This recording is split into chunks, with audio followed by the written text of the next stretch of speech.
Good day, fellow champions of inclusion. I am AA Ron, and this is the Inclusive Dad podcast, where we explore inclusion and make it practical. Before we dive in, don't forget to subscribe, rate, or review the show on your favorite platform. We truly appreciate your feedback and would be honored if you shared the podcast with friends and family who might benefit. If you want to support us in our mission, please click on the link in the show description. Today, my guest is Nefrit El-Or. Welcome to the show.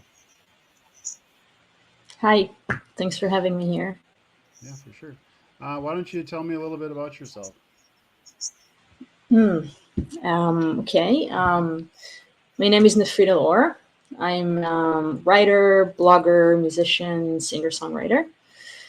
I'm an advocate for eating disorders recovery and late identified autism awareness.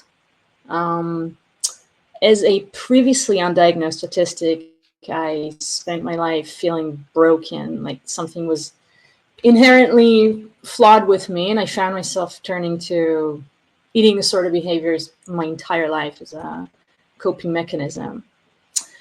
At the beginning of the pandemic, I was diagnosed with Crohn's disease, and I began to rapidly lose weight.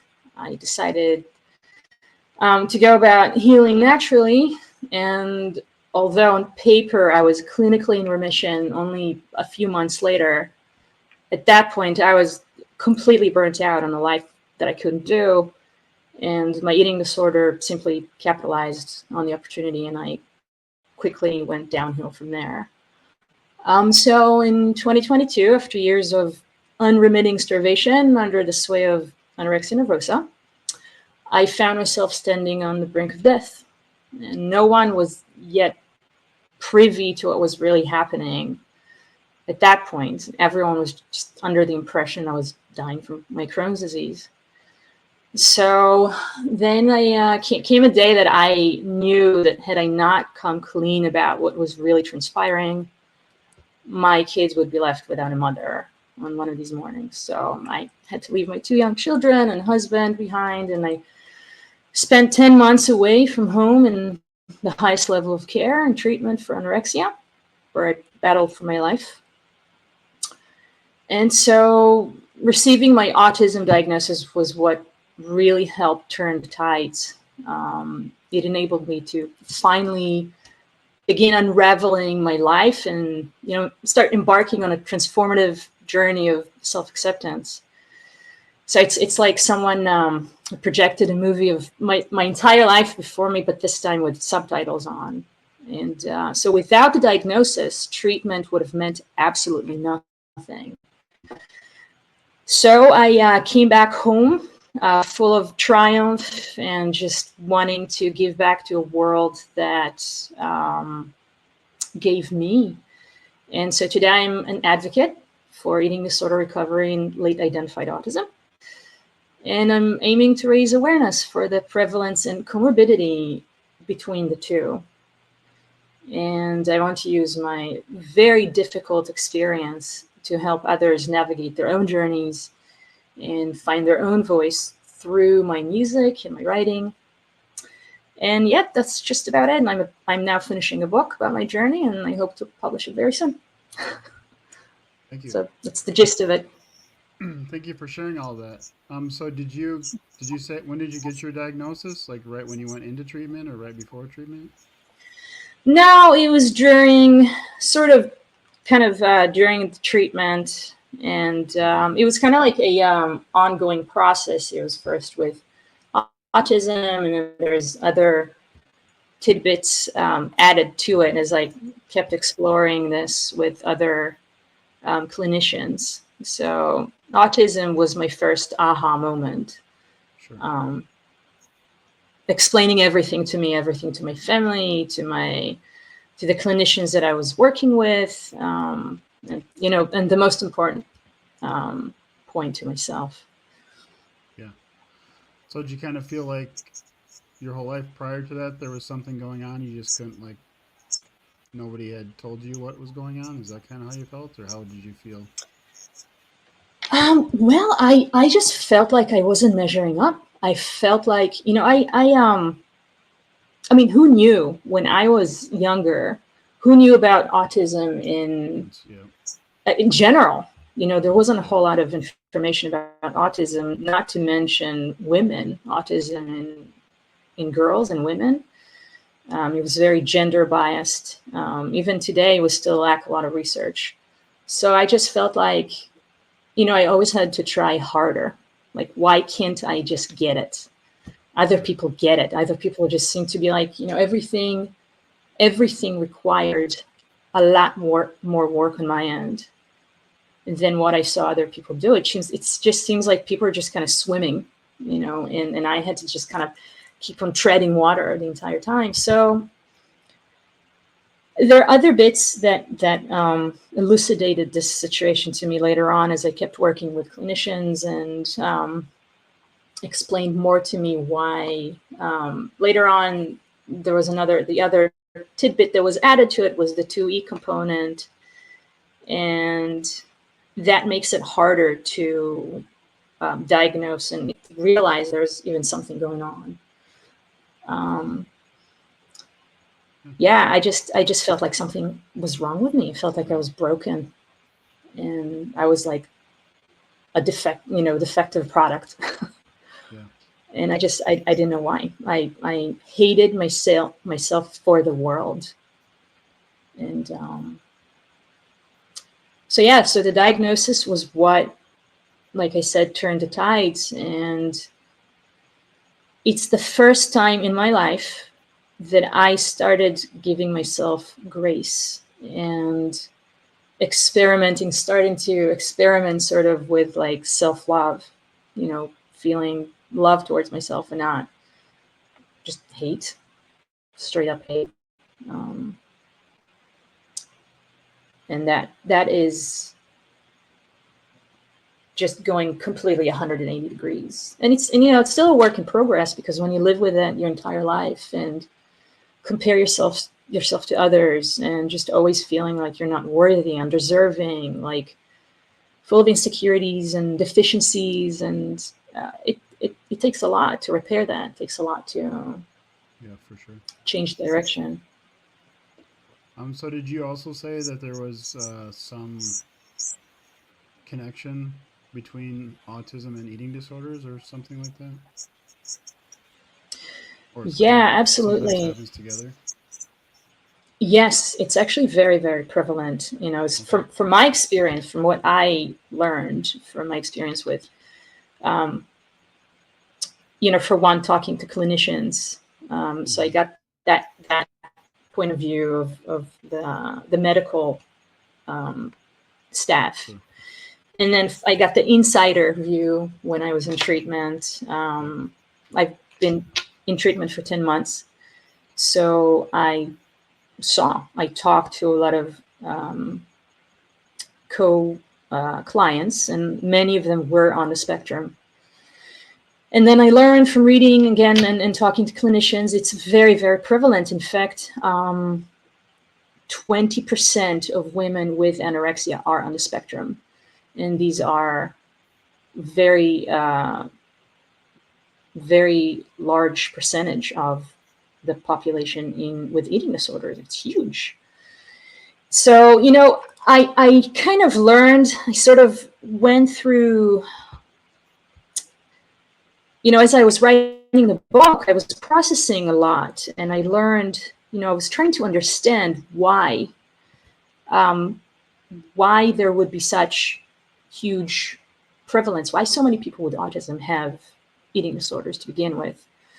And so for one, a lot of autistic people have, sensory differences, so which helps, develop eating disorder. Sensory differences, so different preferences in texture and olfactory, and then there's also I understood a lot of, and again I'm speaking from my experience and from it's just my own conclusions, but I think that a lot of there's this innate need for people with autism to have order and The world we live in is very disordered. It's very changeable. People are unpredictable. They're very changeable. And it is very hard to navigate a world that everything changes on you all the time. So I think people with autism find all sorts of ways to create order in their lives. That's why, people know autism equals rules and routines. Well, but why? Because I feel, at least from my own experience, rules help me. It's kind of like the map for, to live in a world that just changes on me all the time. The unknown is very difficult. So when you have rules, they tell you what to do. They tell you what to do. When it gives you safety, it gives you security. So the same thing with food. Food rules. Eating the same food every day. And I don't think everybody are the same, but I think a lot of it is perhaps stemming from that. Repeating food items every day gives you something, predictability. It gives you, control over certain things and control over flavors. And it's just a lot of it stems from creating order, separating food, eating things. And I like to separate my food. I don't like my food to touch because I like to have control over the flavors. When do I taste the tomato? When do I, it's and aside of sensory preferences, aside of that, I like visual order. I like to see it visually, like in different compartments. And aside of that, the other thing that I was thinking about is that, living with autism in a world that is not yet accommodating people, is not yet made for equality. It's a setup for a lot of mental struggle. It creates feelings of anxiety and depression. And again, like I said, unworthiness and loneliness and deficiencies. And so I think turning to eating disorders as a coping mechanism, it gives you control. It gives you kind of sense of, I can't control everything else. And also I'm not good as everybody else. And it gives you a sense of accomplishment. It gives you a sense of, if I can't control everything else, if you're not as good as everybody else, then this is one thing I can be good at. And I think a lot of autistic may turn to that as a coping mechanism. And then, because the autistic brain is very kind of wired to keep going, it's very hard to break the rules once you start. If it's losing weight or exercising excessively, sometimes it can become a special interest, like fad diets or eating healthy. And then once it becomes something that you do, it is very hard to stop. And for me, even when I wanted to stop and I realized that if I didn't, I would leave my kids without a mother. Even when I wanted to stop, I couldn't. I just couldn't do it because it was the rule. You got to keep going. So yeah. That's all great information. So when you applied to be on the podcast, I asked what your definition of inclusion is, and you submitted, for a great sum of my life, I felt that I was not seen, that my difficulties were transparent. Inclusiveness in my book is seeing and making space for everyone for what they are. Do you want to go into more detail with that? Yeah, sure. As I mentioned before, I think this world is just not really set up for inclusivity at this point. It is kind of a one-dimensional, everybody has to be the same, and there isn't a seeing the other, and being different is bad. So I think, you know, we're all different, and there isn't one way to be. We're not meant to be the same. And I think inclusivity in my book is making space for everybody on this planet. And everybody is as important as everybody else. Neurotypical, neurodivergent alike. And in the neurotypical world and in the neurodivergent world, there's pockets and differences even there. So you meet one autistic person, you meet one autistic person. We're not all the same.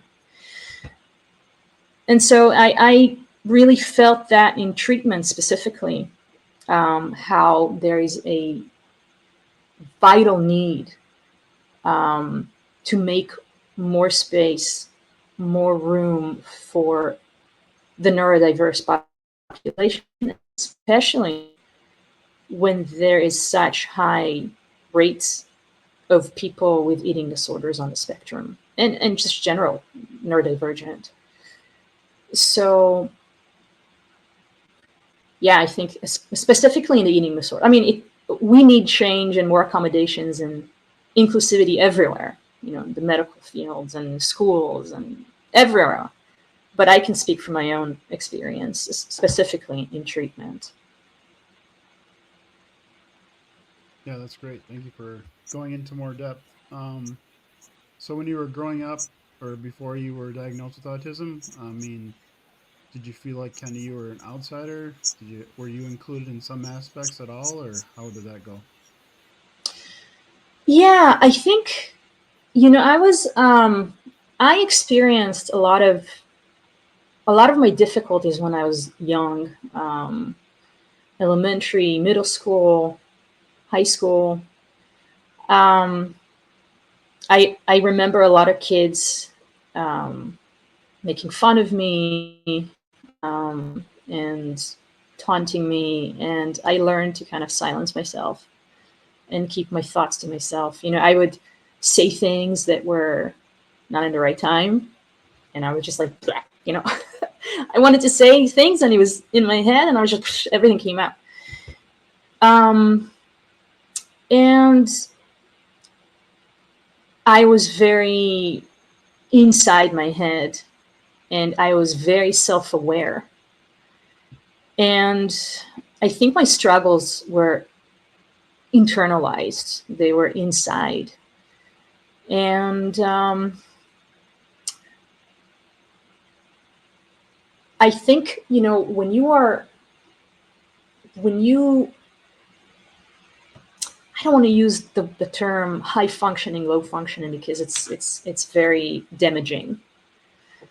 But when you are autistic and the world, you're not outwardly struggling like people, you know, you don't just like splash on the floor and stop, then everybody just thinks, oh, everything's fine. Everything is, you know, you're just like, you know, one of the herd.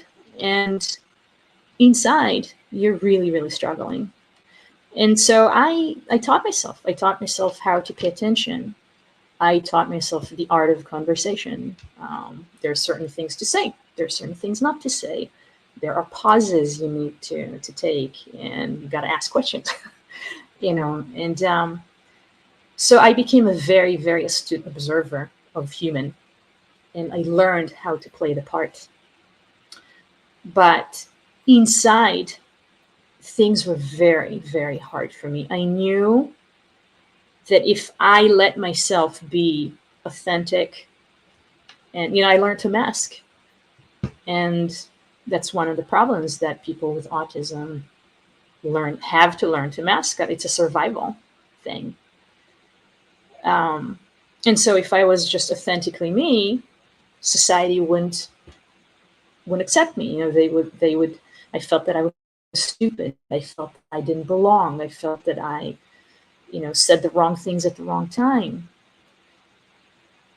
So I think a lot of the struggle is inside, Right. and that's the problem. Okay. So I'm not super familiar with eating disorders. So is there any So for somebody like me who's not really familiar with them or hasn't been around anybody that I know of with an eating disorder, like, do you have any things that I'm like I should do to be more supportive of people with eating disorders, or things to avoid? I mean, or Um, people in general that could, I don't know. I'm just trying to see if you have any tips for like how to make it better for those people that have eating disorder, like I could, or like things to avoid so it doesn't make it worse, I guess. yeah. You know, every eating disorder is different. Every person with eating disorder is different, but there is, I think, from my experience and experience with talking with other people, there is a thread. I can say a couple of things that I think really important to remember. For one, from my experience, one of the difficult things for me, especially during treatment, was when I called my husband, and the first leg of my treatment was very traumatic for me because of the fact that some of the clinicians were not neuroaffirming, and I had a very, very hard time with the facility, with not being able to, like the 24/7 socialization, no break from that, the lights, the auditory challenges, and just things that I had to just again push myself into when I was not able to do it. Um, so I would call my husband in the beginning, and I was in the highest level of care, and this is it's a facility, you can't just leave. And I would call my husband, and I would just cry to him, and I would say, look, I want to leave, and I'm having a hard time. And he just, he told me, and of course, he was just at that point, he didn't have a whole lot of experience with it yet. I didn't have experience with it. And he would say things, no, it's your eating disorder talking. It's not you. And I knew that this is what the clinicians were telling him, that Mm-hmm. on a starved brain, she's not thinking straight. And he would talk to me as if I was the eating disorder and not me. And I wanted to scream, no, it's me. I'm a person. I'm your wife. I'm the mother of your children. Don't talk to me like I'm just a disease. And he was very, and it's, I love him dearly. And it was just all out of want to help, but it was just unawareness. Mm-hmm. And I felt not seen. And so I think it's really important to separate the the um, the eating disorder from the person, Sure. and treat the person as the person, always person. And you have a challenge, you have an eating disorder, but it's not the eating disorder that's speaking, it's the person. So I think that's really important to remember. And also the other thing that is very very important, and it's funny because I wasn't even aware of that, even as a person with an eating disorder. When um, I tried to gain weight um, on my own before going to treatment, because I just refused to go. I was very scared, and I tried to do it at home. And when I started to gain weight, um, somebody said something like, "Oh, you look good. You look really healthy, and you have more color in your face." And that alone was enough to it really pissed my eating disorder off. It was like a slap to the face to my eating disorder. And that made me feel like I wanted to stop. I wanted to lose weight again. I wanted to go backwards. And I walked around struggling. Why in the world such a wonderful comment would make me feel so bad? I couldn't understand it. And so any commenting on a person, when you're battling an eating disorder, on the outside, the external, whether it's a good comment like, "Oh, you're really doing so well," when you're in recovery trying to gain weight, I would Yep. stay away from any comments about how your skin looks, Right. more pink, or you look healthier, or you're glowing. I don't know. Any comment about the external, and of course the opposite as well. When I was in the throes of my eating disorder, sadly enough, any comments about, oh, you look really sick, don't you think you need to gain weight? Didn't you look at yourself in the mirror lately? That fed the eating disorder, because the eating disorder likes to hear it. So I'd avoid that. Sure. Compassion and understanding is very, very important. Always compassion, always with love. However, what the clinicians that helped me the most were the ones who handled me with a lot of compassion and love, but knew to put limits and boundaries to my eating disorder, and just make it very clear that they're not going to let me bullshit around. Right. For sure. So that's just a few tips, but Yeah, those are all great. So I worked part job I did have was worked in a child's mental health um, inpatient facility. So I mean, that was when you talk about like boundaries and holding boundaries. I mean, that was a huge thing because I mean, not many of the residents had like an autism diagnosis, but they came from lives where they didn't have like stability and structure. So they were that was a big thing. You could tell once you kind of got the structure going, and it was the routine that they knew that this was going to happen every day. And if I said something, I was going to follow. I was not going to change my mind.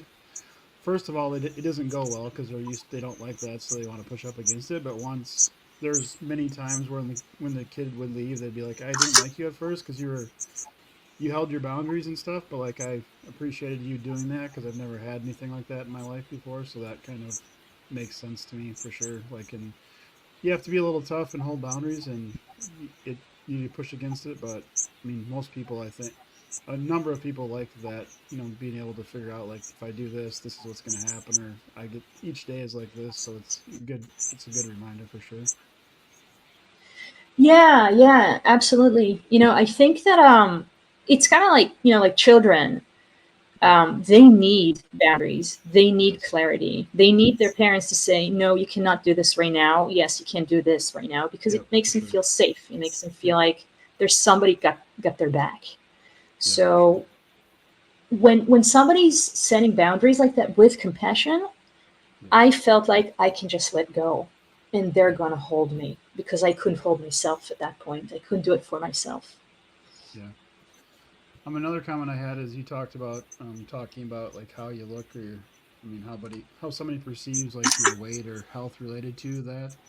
I mean, I don't have an eating disorder, but I've been overweight for a good chunk of my life, and I remember. I mean, I can remember my grandpa making a comment to me about being overweight when I was a teenager. So we're talking probably 30 years ago, and he said that once, and I remember it 30 years later. So I mean, for me, even not being diagnosed with an eating disorder or having one, just that sensitivity to like how I looked and how people perceive me. I mean, that one comment. I mean, I remember it when you were talking today, so it's still in there at least probably 30 years later. So stuff like that can Wow. last for a long time. Oh, absolutely. And in treatment, there's this very prominent movement in eating disorder, and they call it health at any size. And they really just highlight that, you know, health and sizes. I mean, sizes just don't matter. The frame should not be the point of health. Some of us have bigger Yep, bodies, for and some sure. of us Yep. have smaller bodies, and it's actually a big highlight in treatment is to avoid that, and Yeah, health at any size. that makes a lot of sense. What is one tip that you can share to help the listeners be more inclusive today? Like something they can just do. It doesn't have to cost money or they have to go to school for it. Just something easy they can do today to be more inclusive. um I think open-mindedness, if it's a person who is kind of on the outside. And I think we all need to be open-minded. We all can stand to practice tolerance and patience, and even to just listen to other people's experiences with an open mind, because people have a lot of misconceptions about what things are. They have misconceptions about what anorexia is, what eating disorders are. They have misconceptions about what autism is. And then that is very damaging. And so I think just to be aware that there is more to it than what the eye can see. And then on the other hand, if you are a person who, I think we all need to speak. I think we all can stand from sharing our experiences and advocating for ourselves, for our needs, whoever it is that you are. It doesn't just have to be autism. I think when there will be a change of people willing to listen and accept, and people willing to share and speak, I think the world would be much better off. So it's a matter of practicing, and those both are as a great. listener as a speaker. Yeah. Yeah, I love that. I love that. Just we need to share our stories. It's great for us to be able to share our stories in a safe place, and bring awareness to others about what we've gone through, that others might at least know more about us. So that's great. I love that. Is there anything else you want to talk about that we haven't discussed yet? I mean, I can talk for hours about my journey. So I think this is really good. You ask questions. Okay. So I mean, if you have any other questions, I would be happy to answer. I know you're a singer songwriter. Can you talk a little bit about how that's helped you on your journey? Yeah. I've always been a creator. This is my strong side, creating. I love creating. I'm kind of in a different world when I create, and this world disappears, and I'm just in this perfect bubble. And so I always wrote music. I played guitar and piano, and I wrote songs, and it was just one of the things that I did, along with writing, like literature. But I feel like my entire life, I did music because I could, and it didn't really have a whole lot of meaning to it. And before I reached out, before I had the courage to speak up about my eating disorder, I was I was imprisoned in my head, and I felt like I couldn't tell anybody. I mean, I didn't even know what to say. I didn't know how to say it. I didn't know how to reach out. I didn't even really know what was happening. Like, I didn't really know that I had an eating disorder, because I had a misconception of what eating disorders are. So I struggled. I really struggled in my head alone. So I took a long hiatus from writing. I was also physically, I was in a very, very rough place. I couldn't even sit and write songs. My piano was accumulating dust in my guitar, and I just didn't write songs, and I stopped. And then I found my way back to music when I needed to somehow process my difficulties. I needed to tell somebody, but I couldn't tell anybody. So I found myself,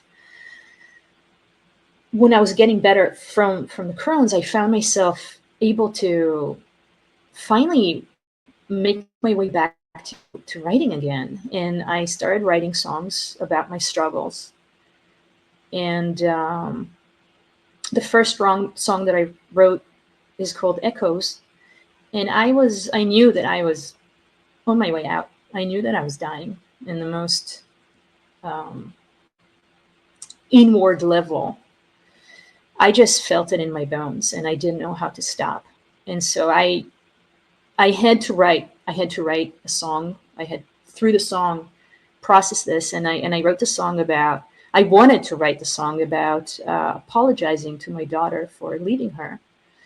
And as I sat at the piano, what came out is that my daughter singing to me about leaving her, about how I kind of would leave echoes in the world for her. And that was my first song. So, and then came other songs that talked about the struggle.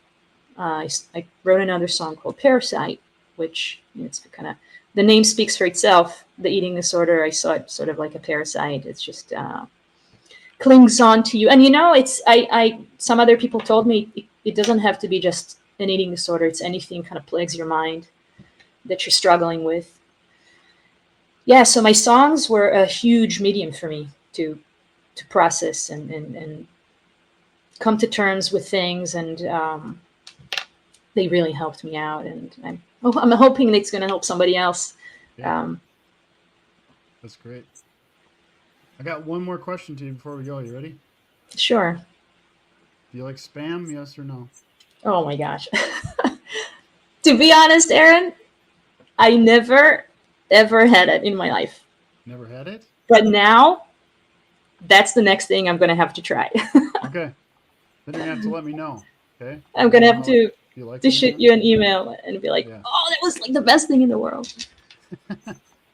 Yeah, so I live in Austin, Minnesota, which is where they make spam. So I've been asking all my guests if they like it or not, so I can keep a count of it. It's pretty even. It's a little bit now. I think I'm a little bit headed towards the nose or more, but it's pretty close actually. Well, stay tuned. I will let you know. Where's the best place for everybody to connect with you? Well, I have I have my website, and it's nefritelor.com, nefritel-or.com. I have my Facebook page and my blog on Medium. And these are the best places. And my email, people can always shoot me an email, and I'm more than happy to speak to anybody about any concerns, and which is nefritmusic@gmail.com. And I will put all that stuff in the show notes so people can reach out and get in touch with you. Wonderful. Thank you for being on the show today. Well, thank you so much for having me. And I look forward to letting you know how spam tastes like. Yeah. To all of you listening, thank you for joining us on the episode of the Inclusive Dad Podcast. If you enjoyed today's conversation, please subscribe, rate, or review the show. Your feedback helps us connect with more champions of inclusion. Remember to share this podcast with friends and family who might benefit. If you want to support us in our mission, please click on the link in the show description. Together we can make the world more inclusive. Until next time, stay empowered and be a champion for inclusion.